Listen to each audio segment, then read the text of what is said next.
Well, let's head to the US now. And joining me live is former Deputy Assistant to US President Donald Trump and National Security Council Senior Director for Counter-Terrorism, Sebastian Gorka. And Sebastian, before we start talking politics and world affairs, unless you are there, you can't get a true perspective on the Super Bowl, can you? And President Trump was all over it. Yeah, and shocking news for me, and I think for many Americans, that this is the first time ever a sitting president attended the Super Bowl. So, look, whether it's the March for Life, first ever sitting president to attend that as well, President Trump is here to not only be the commander-in-chief, secure America, make America great again, but also to celebrate great events like the Super Bowl.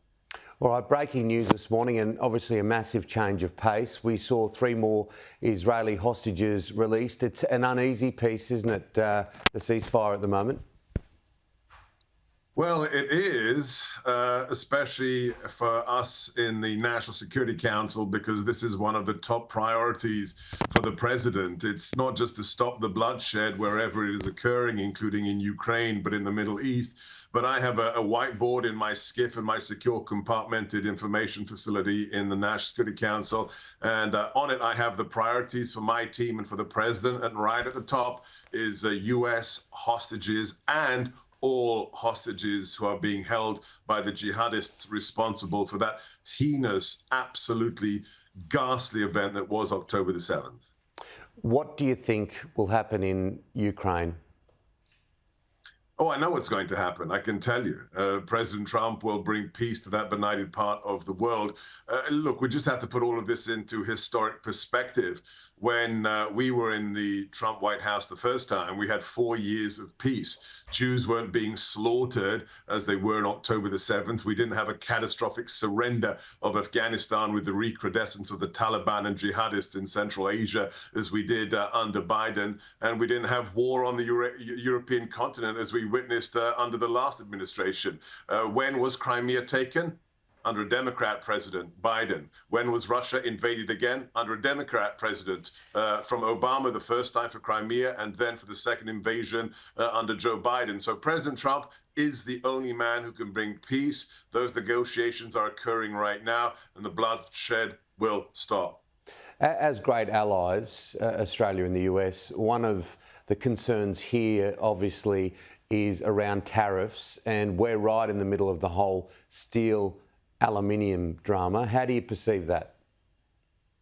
Well, look, it's a little bit out of my portfolio. I am the Senior Director for Counterterrorism in the National Security Council, working for Mike Waltz, the new National Security Advisor. However, let me just say this. I'm very excited, as you said, our great partners, Five Eyes members, one of the first groups of individuals I've reached out to who have visited me in the White House just last week were our counterterrorism partners from the Australian government. So from Prime Minister Rudd, who is here as ambassador, great to have you in the building to talk about those sensitive issues. When it comes to trade, I'm just going to say, what the president always says.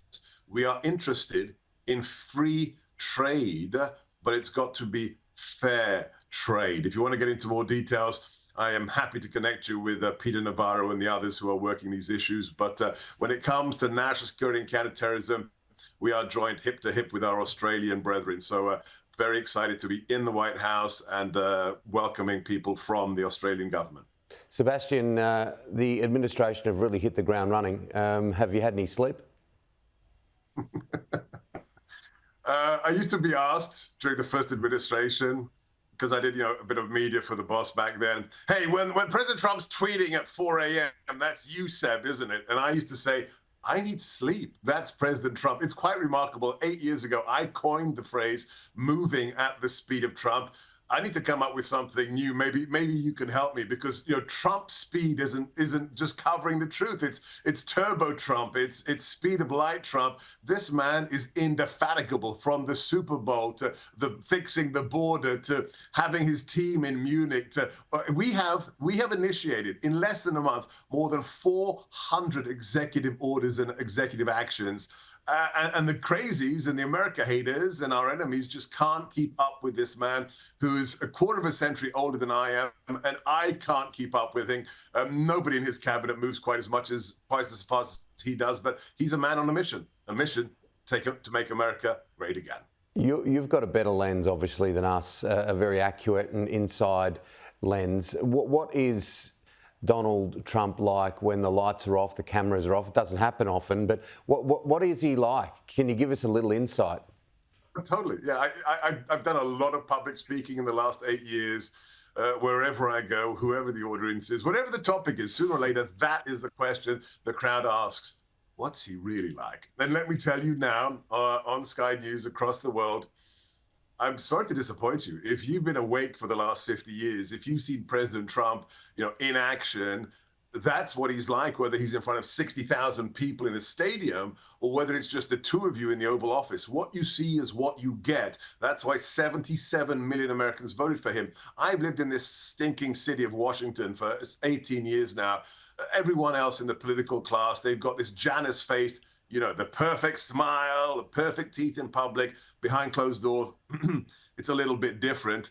President Trump is exactly the same behind closed doors as he is in public. And that's why people love him. Authenticity, authenticity, and love of country.